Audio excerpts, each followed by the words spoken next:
This episode of the Unstoppable CEO podcast is sponsored by our referable book program, where we'll create a great lead generating book for you. If you've always wanted to write a book for your business but never managed to get it done, let us do it for you. To find out if this is a fit for you, schedule a quick 20-minute intro call with me at unstoppableceo.net. Click the book a call button. Now on to the episode. Welcome to another joint episode of the Unstoppable CEO podcast and the Advisor Inner Circle podcast. I am your host, Steve Gordon. I'm here today with my co-host on the Advisor Inner Circle podcast, John Curry. John, welcome. Hello, Steve. Hello, folks. Looking forward to whatever comes out. Yeah, so today we've been brainstorming topics to talk about, and the one thing that is kind of top of our list is to talk about books. And I think this is probably a good time to talk about it. We're wrapping up a book for you. Yes. You'll be two-time author here in a few weeks. And you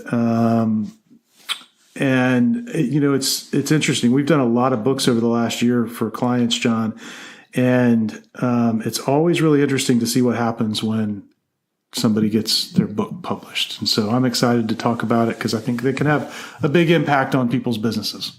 I know so. I have two books, and the first one was published in 2009. I like to tell people it only took me 27 years to get that book done. And I didn't work on it literally for 27 years, but the coaching and the teaching I did with seminars and client meetings, I created a lot of content, but I couldn't get myself to sit down and write the book. And finally, with a friend's help, we got it done. A mutual friend of ours, Marjorie, and we got it done. But it was a painful process. It took way too long. And then the last one, we got done, about 60 days? About that. Because we sat down and agreed on what we wanted to cover, and you pulled it out of me, and practicing what we call who, not how from our friend Dan Sullivan, you became the who in that case. Yeah, and 60 days start to finish, but your involvement has really been just a matter of hours. Correct. In the whole thing. But I want to talk first about why, as a business owner, you want to have a book. And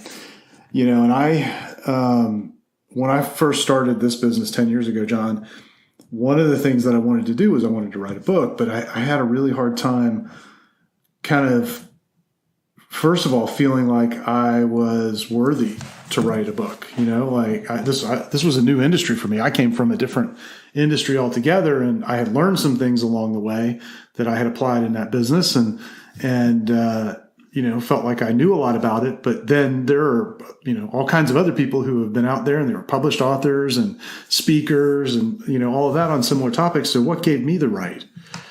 And I think a lot of people have to overcome that at some point. They've got that worry in their mind of like, well, why, what makes me the person that should write the book? Did you ever run across any of that as you were in those 27 years as you were developing your content? Absolutely. But let me tell you what happened with me. I got a good case of what I call competitive anger. We've had this conversation before. And one day I see a guy with a book, colleague of mine, Northeast. I said, that guy is not qualified to carry my damn briefcase, but yet he's got a book. He got it done. And that's when I said, enough is enough. And I came back and got help and got it done. But absolutely, because it really comes down to one word, self-esteem. So we feel like that we're not good enough, or if we put it out there, we're going to be measured against somebody else. But here's something I got real clear on. I'm so clear on it now that even you can't change my mind.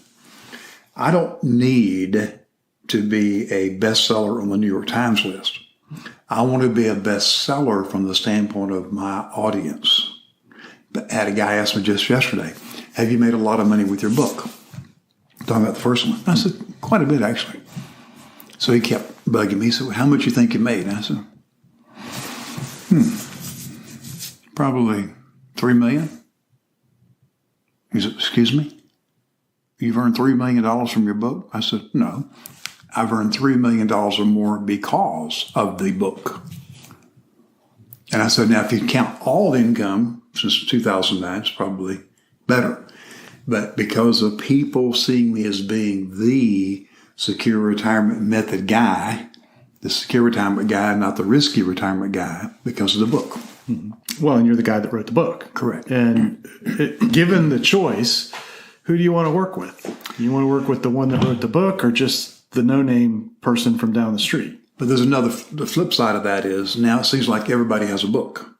So now what happens is you think, well, is my book as good? Is my book worthy? Doesn't matter. The fact is I have a book. Is it perfect? No. You and I just went through and did some revisions on this one. And then we have the new one that's sitting here. We'll talk about that when it's appropriate. Well, let's address that because I hear that from people. Like everybody's got a book. It's so easy to be, in fact, now to call yourself an Amazon bestseller, when I got to that point, because with Unstoppable Referrals, we actually got to the number one business book for about a day and a half on Amazon. Nice. Now you call yourself an Amazon bestseller and everybody knows, well, that maybe everybody doesn't know that, but in marketing, we all know you can game that system fairly easily now. So it doesn't have the luster. And then to get to Wall Street Journal, New York Times kind of bestseller status, that you game that system too, but there's an investment there of at least six figures. The last I heard was to get there, the campaign involved to do it was in the ballpark of $150,000 in terms of the marketing investment.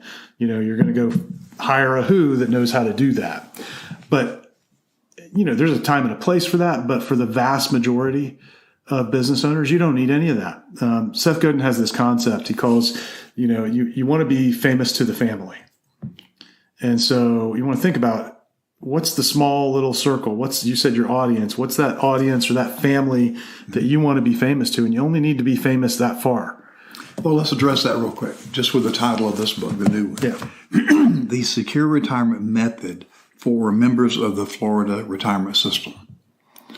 Now, anybody who picks up that book, they look at that and they go, okay, I'm a member of the Florida Retirement System. Okay, so and I'm sure we'll get into this more in a moment, but there's pros and cons to doing that. Okay. Why would you do that? You just excluded about 99.999% of the people that might work with you. That's correct. But what did I also do? You made everybody who you really want to work with go, holy cow, this is the only guy in the world for me. Right. And then anything that I do, postcards, phone calls, emails, newsletters, anything and everything that I do is going to make sure people know I wrote the book for members of the Florida Retirement System. Yep. And then when you read the introduction as to why, the story that I tell, they go, oh my God, I found my guy. This is my guy.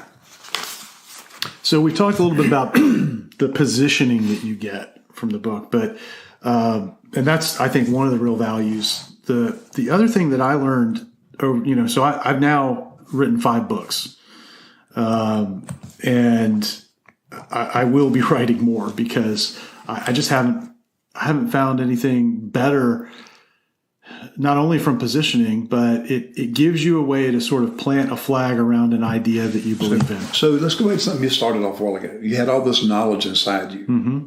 So you were an authority, but you were not an author. Mm-hmm. And the word author is an authority. So if you have a certain amount of knowledge and skill, then you are at somewhat of a level, maybe not the master level, but you have some level of authority in that field. Mm-hmm. So why wouldn't you become an author? And even if you don't know it all, tell what you do know. Because there's a hell of a lot of people who don't know what you know.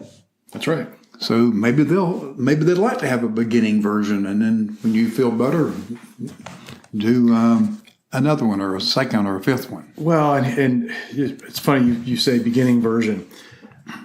What most people, I think, particularly those of us who are experts in what we do, I mean that's everybody listening. I mean, in what you do, you're an expert.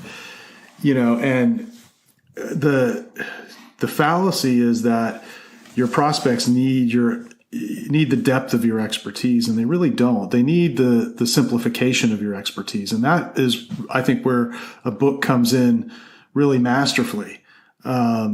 It's a way for you to take what you know, and dumb it down is not the right word. It's simplify and clarify it so that the layman, the person who's not the expert, who is going to come to you for help can see that, okay, here's a person who understands my situation, the problem that I'm facing or the opportunity that I want to go capture. And not only that, they have a system. They've thought through this enough. They've in fact thought through it so well that they've written a book describing their system or their method or their process for solving this particular problem that I face. And so it's a way for you to take all of your knowledge and demonstrate and communicate to this layman that, hey, here's this guy gets it or this gal gets it. Mm-hmm.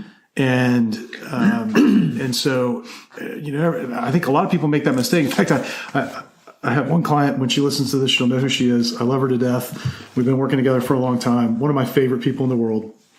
And she comes from a professional background. She's got a lot of education. And she said to me that she was concerned as she's been going sort of through the struggle of writing her book, that because it's targeted at other professionals, effectively kind of her peers, that, it's not going to be, there's not going to be enough citations in it. There's not going to be enough research behind it. And I see people kind of making that mistake a lot of the time. In fact, I did too. The first 2 books I wrote, which never got published because they ended up in the trash can, they suffered from that fear. Like, oh, I haven't put enough in this. I don't have any original research. And you know what? I've kind of come to the point, John, of believing that nobody really cares about the research. You're expert enough. And what they really want is your unique take on it, because they're buying you anyway. They're not buying the research. They're just assuming that you're qualified enough to do that. I will go farther and say this. Most people don't care about the research. They're looking for someone who's already done their own version of the research they can trust and rely on to help them get where they want to go. I'm going to give you credit for this. You wrote on the back of the book, your copy that you preferred to use was, the book you hold in your hand is a shortcut written specifically for members of the Florida retirement system. Now, if somebody sees the front of the book and they read the back of that, and then it continues, in 60 to 90 minutes, you can read this book start to finish. And in that time, get a clear understanding of the key issues you face as you approach or enter retirement from the state of Florida. Now, that is real concise. It's like right in the bullseye of what we want to do. Now, in this, because of the work I do for a living, there has to be a lot of resources. There has to be a lot of citations and all that stuff so that the compliance folks don't go crazy and think I invented something. But most people out there that are listening to this probably don't have that pressure. And the first book didn't have near as many notes in it. It has some. But if you just sit down and pretend that you're sitting across the table like you and I are right now from someone and just spill your guts and tell your story, that's all the book should be. That's my opinion. I can honestly say I rarely use 2 words, never and always. You agree? I agree. I rarely use those 2 words. I can tell you right now, I'll be like Winston Churchill, I shall never write a 1,000-page book. I might have 10 100-page books, but I'm not trying to create a classic or a bestseller. I want something that when you see it, or if I give it to you or mail it to you, you're like, wow, you have hit me right between the eyes. You're my guy. Mm-hmm. That's all I want. Yeah, well, and I think there's a lot of power in that. I think people are realizing more and more that having a traditional sort of trade paperback book, a business book, is going to be 200 to 300 pages, sometimes a little shorter, sometimes a little longer, but it's going to be in that realm, probably 30 to 80,000 words, which when I wrote Unstoppable Referrals, I got to tell you, the thinking about writing 30,000 plus words, and I think that thing ended up about 40 or so, that was intimidating. That's a lot of words when you start off and you have a blank page and 0, but I digress. But what happens with those books is that authors have main points to make. And I actually learned this from a guy. I was in a Vistage group years ago, and a guy came in and gave a speech about how he, consumes books. And it wasn't his whole speech, but part of it. And he basically said, I've got a shortcut. I read a book a day, a business book a day. And I read the intro, and I read the first couple pages and last couple pages of every chapter, and I read the conclusion. And then I look for any other references in the book to point me to the next thing to read.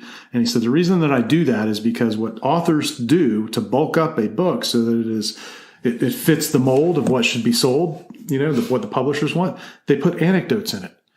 And the anecdotes don't necessarily add a lot of value most of the time. They don't give you the principles that the author is trying to communicate. Yeah, they might illustrate it, and sure, they could be beneficial. But if what you're really looking for are the principles, you don't need any of that. So what we've found is that when we strip all that stuff out, you end up with about an 80 to 100 page book, which somebody can read in about 45 minutes to hour and a half. And you now have something that'll actually get read. And that's important. Not everyone will read the book. I've gotten clients from people who haven't read the book. I tell this story on webinars. I don't know if I've ever told you this. So a client that I worked with several years ago had been given a copy of Unstoppable Referrals by a business colleague. Was this the guy who kept it on the nightstand? Yeah, he kept it on his nightstand. So you were in his bedroom. I was in his bedroom. Lord knows what that book witnessed, but for like 2.5 years. And then he finally said, look, I've had your book. I got it as a gift. It's been sitting on my nightstand. It's covered in dust. I'm not going to open it. I don't want to open it. I just need the result of the book, and you're my guy. So you don't necessarily need them to read it, but obviously it's advantageous if they do, because a prospect that gets your book tells you one thing about them. It tells you that they've got a challenge around the topic. Right. But a prospect that reads the book, and particularly reads it, highlights it, puts tabs in and all of that, that's a prospect who's got a serious, urgent problem. Well, when those come in the door and I look at the book, if they have the book in their hand and I see the pages are dog-eared or is highlighted or there's some little sticky notes in there, I go, we're about to do business. You are. Because they're already convinced that you're the guy, or they wouldn't have booked the appointment at that stage. Right. I also like it when they come in telling me stories. We had it happen, this is Friday, it's Tuesday. Guy comes in, he said, I love the story about your grandfather and your father working at DOT. He said, I know exactly where that building is. It's still standing, but it's now owned by a private company. I said, how'd you know about the building? He said, I go past that every time I go to Pensacola. He said, I had relatives who worked in that same building about the same time. I said, well, I'll be darned. So instantly bonding. Yeah. Instantly.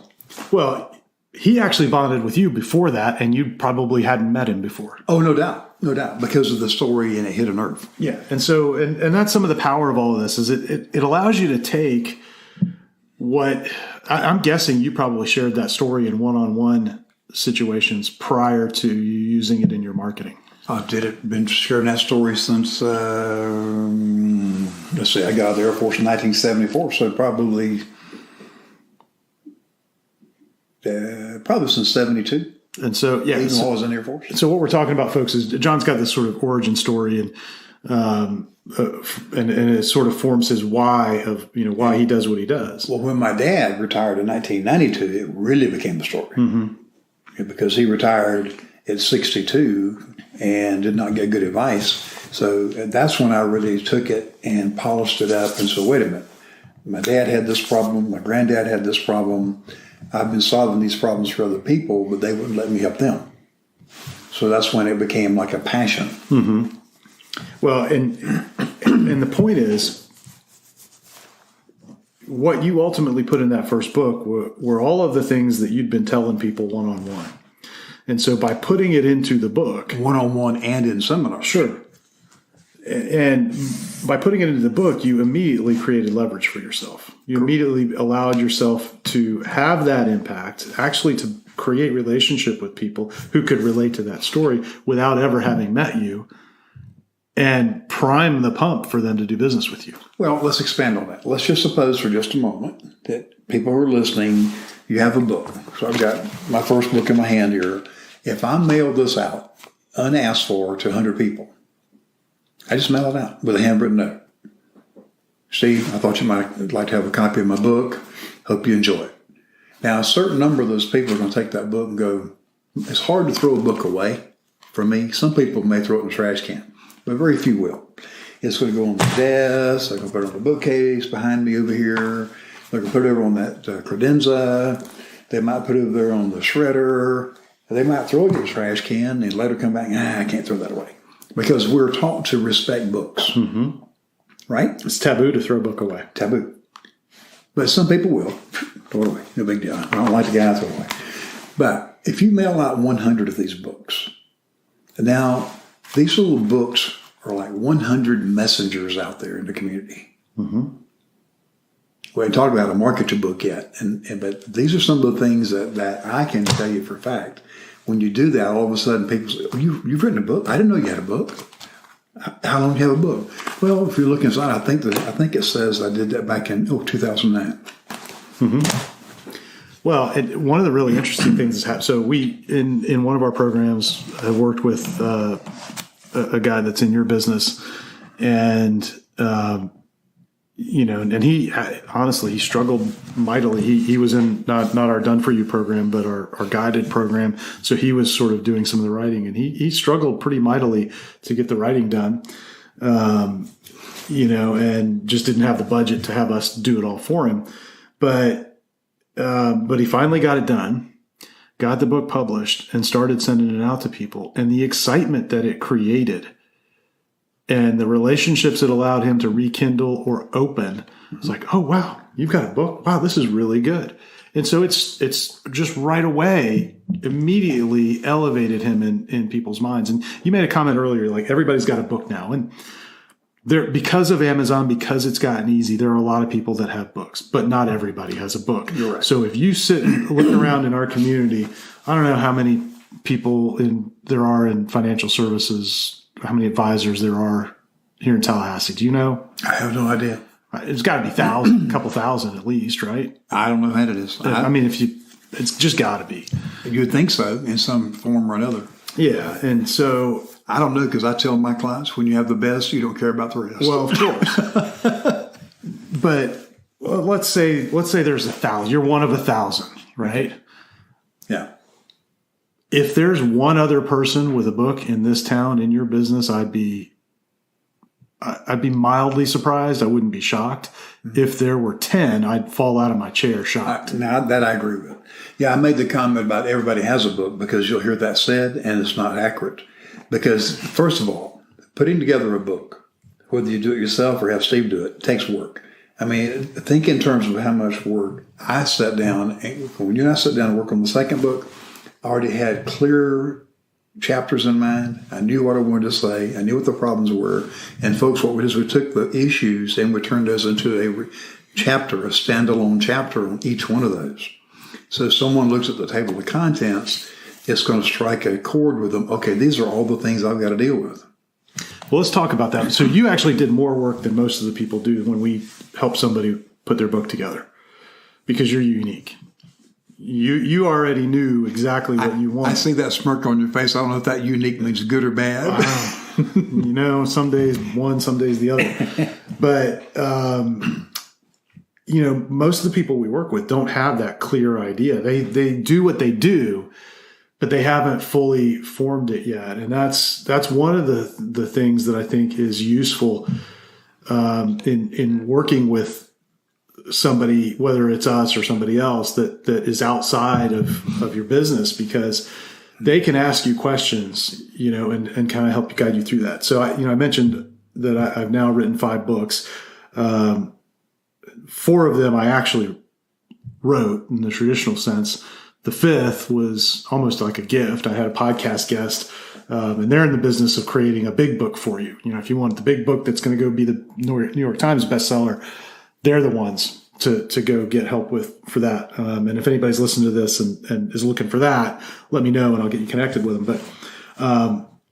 But we did a joint webinar together last year, right at the beginning of the pandemic. And they ended up taking the transcript of that, because we talked about, the value of a book, and we talked about how to use a podcast as a kind of an evergreen way to continue to promote the book, kind of have this continuous book launch going on. Because a big problem most authors have is they launch the book and then they promote it for a couple of months and then it's forgotten. But they took the transcript of that and they created a whole book out of that. And so I got to be author, the fifth time around, and I didn't type a word of it. Cool. Which is the experience that our clients usually have, which was kind of neat. But what I've learned in creating all those books, John, is that the number one hurdle, like when I wrote Unstoppable Referrals, the breakthrough for me was in getting the ideas organized. I had all these ideas. I had the concept, but I kept sort of starting and failing because I couldn't get it all organized in a way that made sense. And I saw a presentation and I wish I could find who this was. I don't remember who it was. But they broke down how to outline a book and actually how to get the outline done in a day. And so I took that and I told my wife, I told the kids that, this Saturday, you're not going to see me. I'm going in the office and I'm going to outline this book. And the way it broke down was actually really easy. It was, break it down into like 8 to 10, break it down into like 3 sections. And then each section's got, maybe 3, 2 to 3 pieces. So you ended up with 8 to 10 chapters. Right. And you took each chapter and you broke that down into 3 main points. And for each of the 3 main points, you wrote a question. You actually wrote 3 questions to ask yourself about that main point. And then the writing for me got really easy because I had all of that done and I did it in a day. And it was hard. Like by the end of that day, I was tired, mentally worn out. And I was like, no, I'm going to keep going. I'm going to get this done. And I got it done. And thank goodness that I did. So I start the writing that following Monday. I said, I'm going to get up at 4:30, 5 o'clock in the morning. And I'm going to write 1,000 words a day. And I knew that doing that in about 6 weeks, I'd have the book done. Well, I remember when you were going through that period because you had formed the habit of writing every day, whether you liked it or not. Yeah. Now, most people aren't going to do that. And where I'm going with this is that was the start of me simplifying how to write a book. We've further simplified it now. And I've learned that's really my purpose in life is to simplify complex things. I've done it my entire career. Yep. And so that was sort of version 1.0 or maybe the beta version of how to simplify it. But that was still too hard for most of the people that we worked with, So I talk about in Unstoppable Referrals, the value of having a book, but we never could get anybody to go write the book because even that was still too much work. So then we broke it down and I got it down now, John, to basically a 1-page worksheet. And I'll sit with a client, and you and I didn't do this because you've already sort of thought through a lot of your ideas, but with most of them, we'll sit down and on that 1-page worksheet, it's got the space for the introduction. And one of the things that I've learned from Dan Sullivan is there's a magic about putting a box on a piece of paper. The brain will fill the box. That's right. It gives you a boundary so you don't have a blank page. Mm-hmm. I just want you to know I'm sitting here feeling cheated that I didn't get the whole ball of wax. Maybe on the next one. We start with the introduction, and we've actually figured out the way to break the introduction down and make it simple, and so we know the introduction's got to cover 4 things. It's got to cover why is the topic important for the reader? What is the outcome that they're going to get after reading the book? Why is that outcome beneficial for them? And then what's at stake if they don't take any action on it? And what we found is that by having that every time, we don't have to sit and figure out what should we say. I can just ask the client those questions because they know. They can answer those questions. So then we got the introduction written. Great. Conclusion's very similar to that. We've got 4 questions for that. But then in the main body, we just start walking them through. And we start, the first 3 chapters are, what are the big problems that people are facing? So when we looked at your new book, we started off with some of the big challenges that they had in the beginning of the book. Yep. And then as we get into the middle of it, that's where we put some of the meat, of how you begin to think about these challenges. And then at the end, we take the last few chapters, and that really forms the beginning of showing them the solution. You never give them the whole solution, and everybody gets kind of wrapped up in their underwear about giving away too much, and I don't think you can. But in an 80 or 100 page book, we're not going to completely communicate your 40 plus years of experience so that somebody could go do it for themselves. And if they did, so what? They weren't your client anyway. But Right. but we show them that beginning of the solution, and then we tell them what to do next, which is, here's how to get in touch with me. And when I finally figured out that was the format, now on a single page, I can walk somebody through that in 90 minutes. And we can take their expertise, we can organize it so it'll be effective, and get it on the page, and they go, oh my gosh, I've been trying to do this for 20 years or 27 years like you have. They've always wanted to do it, and in a matter of an hour and a half, there it is. It's awesome. It's so much fun. I love doing it. I get so charged up at the end of those calls that it's just fun to do.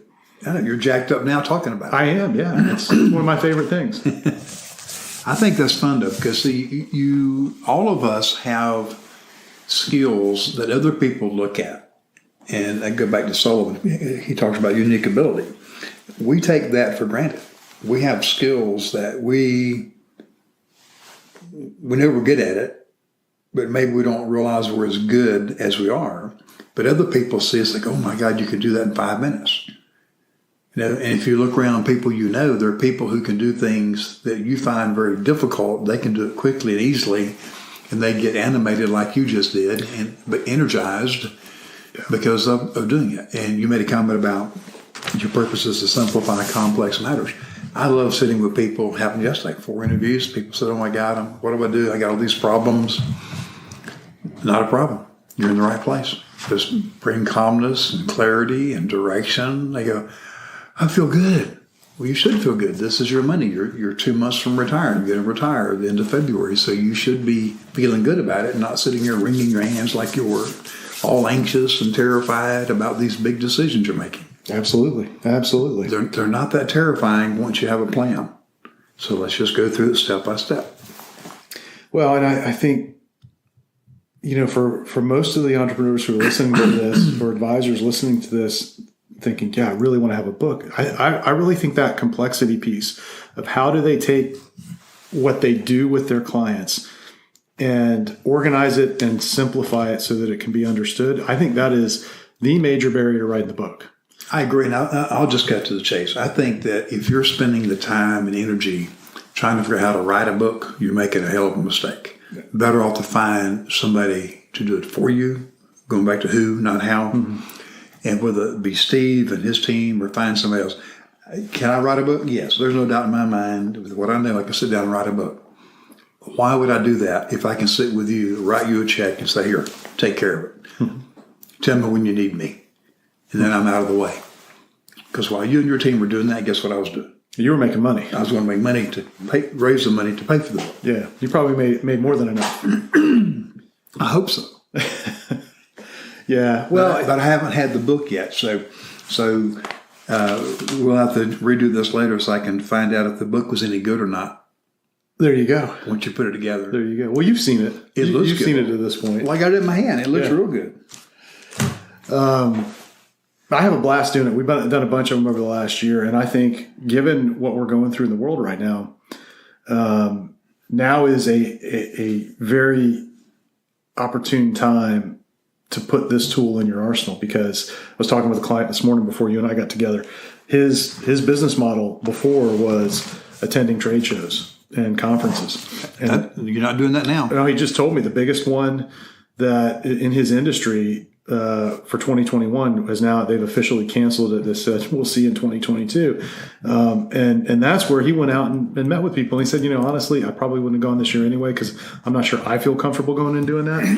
I think a lot of people are going to have that. So you've now got a way to get out in front of people.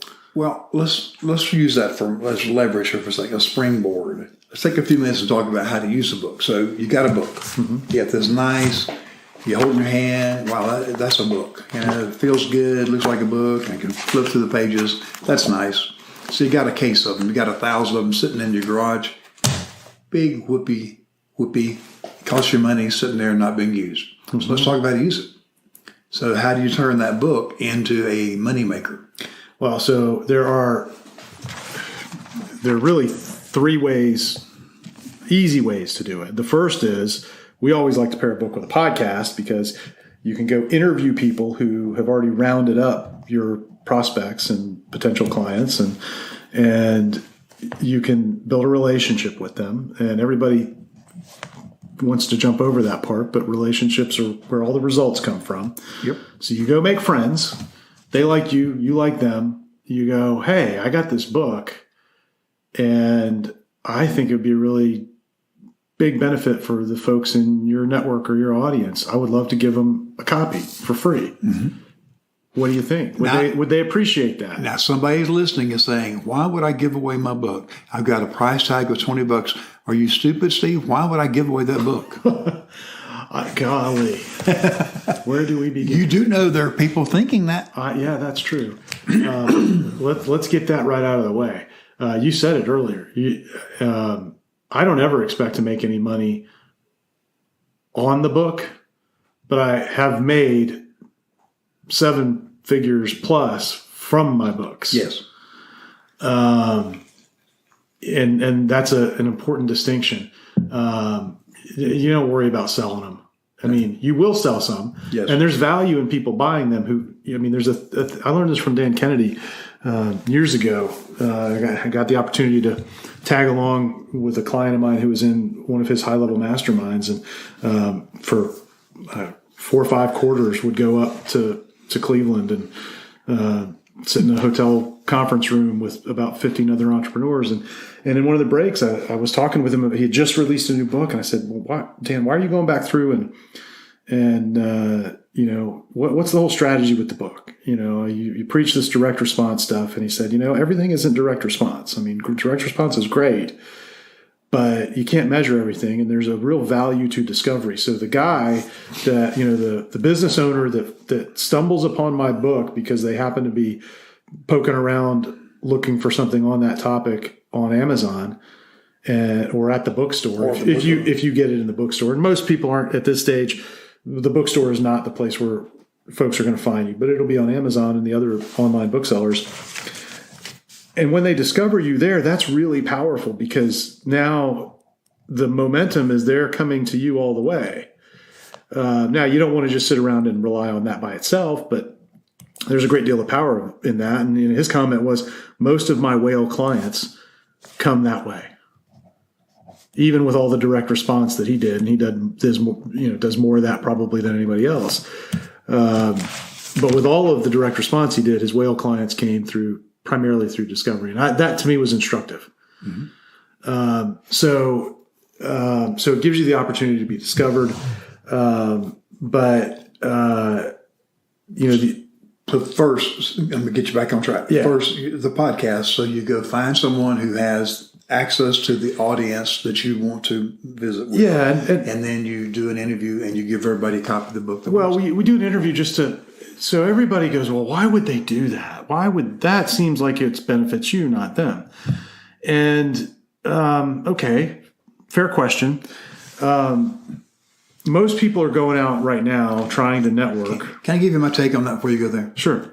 See, I can see a huge benefit in that, because if I can give you access to my clientele, my audience, and I know you and I trust you and you're bringing value, then not only did I help you, I helped them, because I got information in front of them they would not have gotten without me allowing access by doing the podcast or whatever medium we use. Now, if I don't have confidence in you and don't trust you, then you're not going to get within 10 feet of my audience. But if I am bringing value to the table, whether I make $1 or not, clients appreciate that. Well, you said a lot in a short time. So the first kind of way that you preface that is, if I like you, I trust you, I believe that you're going to bring value. Mm-hmm. Okay, well, how do you get to that point? We have to have a relationship. Correct. And that's really where the podcast comes in. I mean, we do it because there's a great strategic byproduct of that. We create great content, and it's an easy ask. So you can go to a business owner and say, I'd love to interview you and talk about all the great things you're doing in the world and share it with everybody that I know. And so really what you're doing is immediately you're saying, you're smart. I admire what you're doing. All of that is edifying them. And you're giving them the spotlight on the stage that you've created, namely your podcast. Mm-hmm. Okay. And in doing that, it is a ridiculously powerful way to start a relationship. Now, the way most people start their relationships when they're trying to connect with strategic partners like that is they say, hey, why don't we have lunch? Let's go have coffee. And it takes forever to get to that point because you haven't really given them any value. And you haven't given them an opportunity to be the star yet, and you're both sort of jockeying, looking for what you can get out of it. And if you say, no, I'm not going to do that. I'm going to give first. I've built this stage. And not only have I built this stage, I've gathered up an audience for a show. It doesn't have to be a big audience. Right. It can be 50 people. But I've gathered up an audience for a show, and they would love to see somebody perform just like you. Right. Come to my stage. Right. Let me highlight you. And they go, oh, wow, that's amazing. All right. So now when you go back and say, man, I learned so much about what you do now, and it gives me such a better understanding. Do you work with people who ever run into this particular problem? Well, yeah, of course I do, because you've strategically picked who that person is. Of course they do, right? Because we're not doing this in a vacuum. We're not just having anybody on. Then you can go to them and say, well, I wrote a book that might be really helpful for them. And I feel indebted to you because you've come and shared your expertise and your time with my audience. I would love, or with my network, I would love to return the favor. How could we figure out, let's brainstorm a way where we could give this book to all these people and really make you look like a hero. Yep. And for all of the reasons that you said before, John, because you didn't use this word, but really what you're describing is that you're sort of in that gatekeeper or toll booth position. I thought about it. I started to say gatekeeper. Yeah. So you're the one that's sort of bringing and filtering this resource, for your network. Yes. You get a lot of social capital out of bringing valuable stuff. I had a guy send me a guy who's become a good friend. He's constantly texting me a podcast to listen to that he thinks is good. And I appreciate it. Right now, he's just doing that to stay top of mind. And because we like each other and we kind of know what we're both interested in, but this is a higher level, more strategic way to do this. So that's the first way that we do it. That wasn't a long drawn out, but I think a lot of people go, well, how does all that work? But you can't really effectively do that if you don't have the book as the widget to give away, because you can give somebody a book, and even if it doesn't land, they're like, I'm not really interested in that. They're not going to be aggravated at the person who gave it to them. They're going to be grateful. Oh, thanks for thinking of me. Not really a fit, but thanks for thinking of me. And that's the worst thing that could happen. Right, okay. So from a selfish standpoint, what's number 2? All right. So the second easy. Yeah. The next two are quicker. Let me just tell you about this. I happen to have in my hand, anytime we're together, I have my leather journal, and I write stuff down. And yesterday, for a few minutes, I thought I'd lost my journal. Remember that? I do. When we were talking.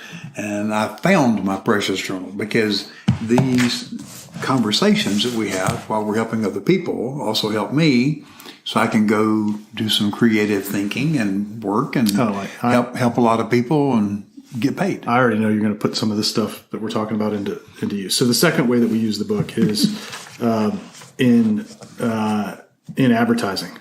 And so you might do it in online advertising. We've experimented with that. Depending on the market, it can work really well. You might do it with offline advertising. So, John, I've done that many times with postcards and small little ads on the newspaper. Yeah. It's 3x3 sticky note size. Mm-hmm. Yep. And WFSU TV. Yeah. And it brings people to you. And it's easy to say, I'm offering this book for free. I normally sell it for, what did we price this book at for you? $9.99, I think. Or was it $19.99? 19. Yeah, $19.99. And we normally sell this for $19.95. You can go to Amazon and buy it for $19.95 today if you'd like, but I'd like to give it to you for free. And people go, oh, wow, I can get a book. Books are really valuable.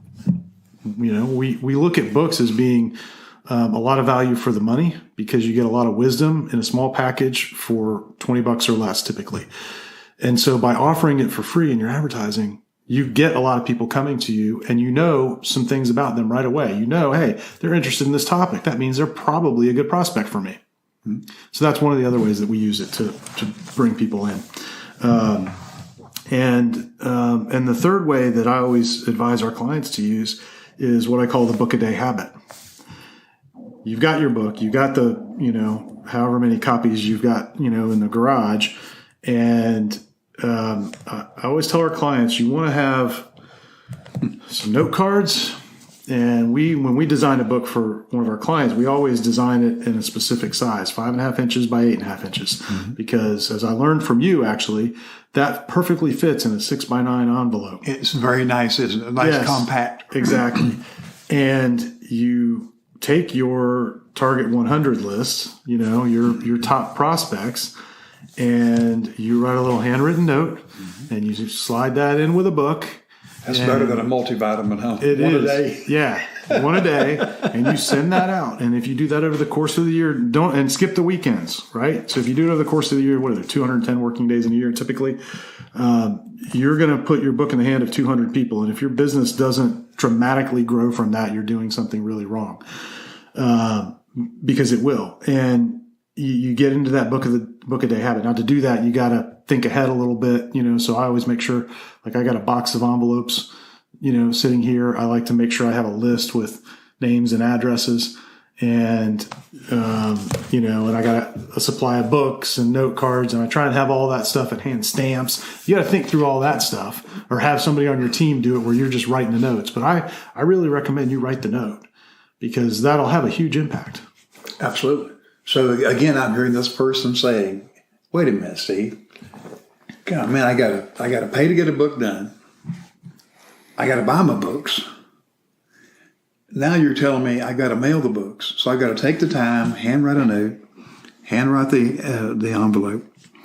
I gotta put a book in there, and I'm seeing $20 go out the door. Plus it costs me $5 or $6 maybe to mail it. I just spent a whole bunch of money with no promise of a return. So you feel like you shouldn't do that? Well, that's a lot of money going out the door. Maybe you shouldn't do it. I love your answer. That's the way that don't do it then, right? But if you did do it, you send out 100. Can you honestly sit there and believe that out of 100 books, let's just say you did it for a few weeks and you mailed out 20 books, 4 weeks, okay, 1 month, you send out 20 books. Can you honestly sit there and think that not one person out of the 20 is going to call you with either appreciation or want to do business with you or give you a referral? It's impossible not to get something good out of it. Well, and if you take it one step further and do the other thing that we recommend, which is to have either somebody on your team or do it yourself, place a follow-up call, so it's going to take 2, 3, 4 days for the book to get delivered. So a day or two after it should have arrived, put in a phone call. Hey, John, this is Steve. A couple days ago, we mailed you a book. I just want to see if you got it. Has it arrived? And it either will have arrived or not.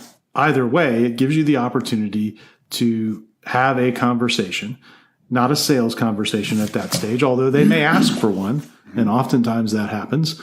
But it's very easy at that point to say, if they got the book, oh, hey, have you had a chance to crack it open yet? They're always going to say no. I think I told you about this one day over lunch. I got 6 referrals from one guy one day. I called all 6 personally. Got the cell numbers, called every one of them. Steve, I would love to send you a copy of my book and my information package. Our good friend Michael suggested that you might like to know more about what I do.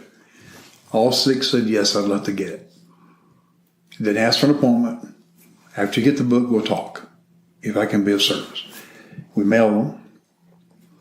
I waited 10 days, had an audio call.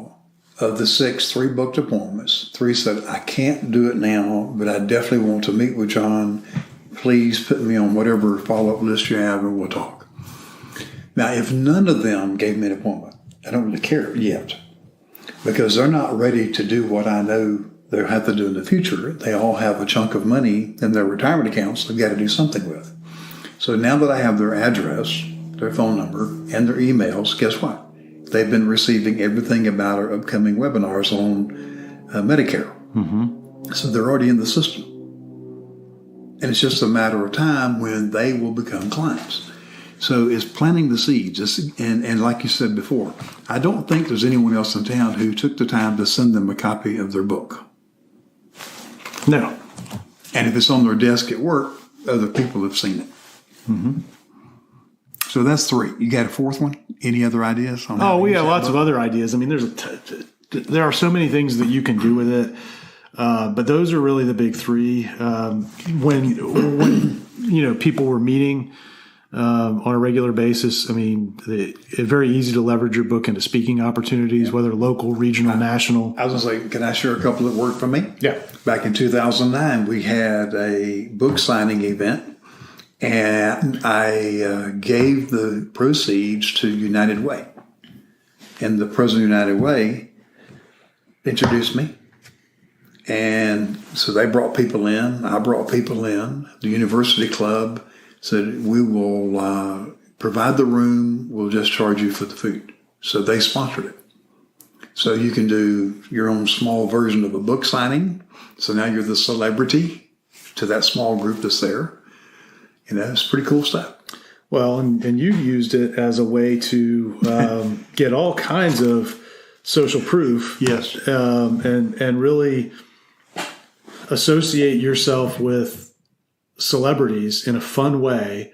And you strategically used that in your office. And I think we had it on a prior podcast. I think we talked about sales choreography. Yes. We'll link that up in the show notes for this, where we talked about what you do in your office and the experience people have coming from the front door and all the way in, and then they get in your office and they see all these things. Several of the things that you would see if you came and met with John is you would see pictures of him holding his book with other celebrities. So he's holding it with not Mike Tyson, George Foreman, the boxer, because George has written a book. Mm-hmm. And you were at an event where George was speaking, and you got George aside and said, hey, I have a copy of my book here.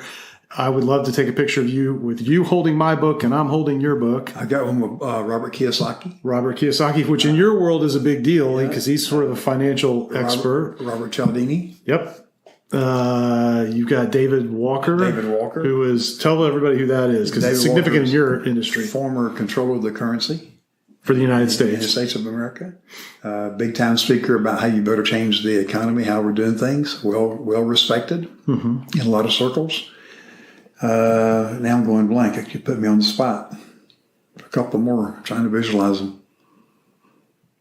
I believe you got Dan Kennedy. Oh, yes. Which isn't so significant to your market, but that's right. Was nice. Dan and Bill Glazer.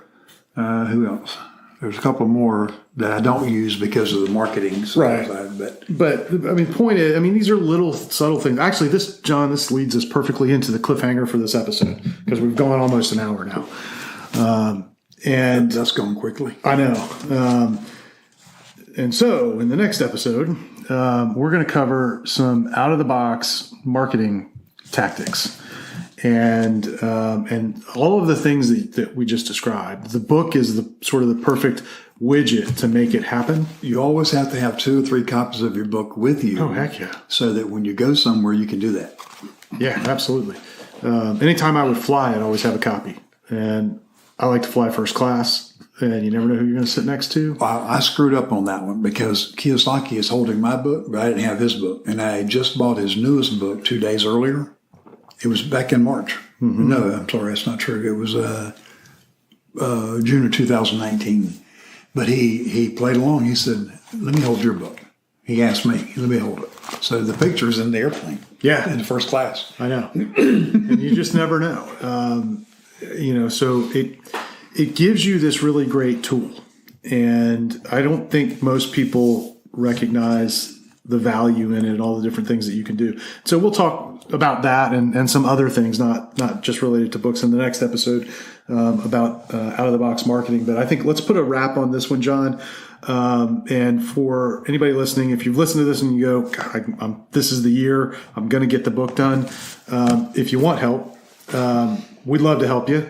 And if you'd like to talk about how our team might be able to do that, we got a couple of different plans. Depending on where you are in business and what your budget level is, we can either do the whole thing for you, which is what I recommend for most people, or we have a guided plan where we can actually sort of help you with the strategy of it. And you can use all of our tools and templates that will shortcut the process. So wherever you are, we've got an opportunity for you. But John, this has been fun. Thanks for talking about books with me today. And I enjoyed it. Always gets me excited. I love it. Bye, guys.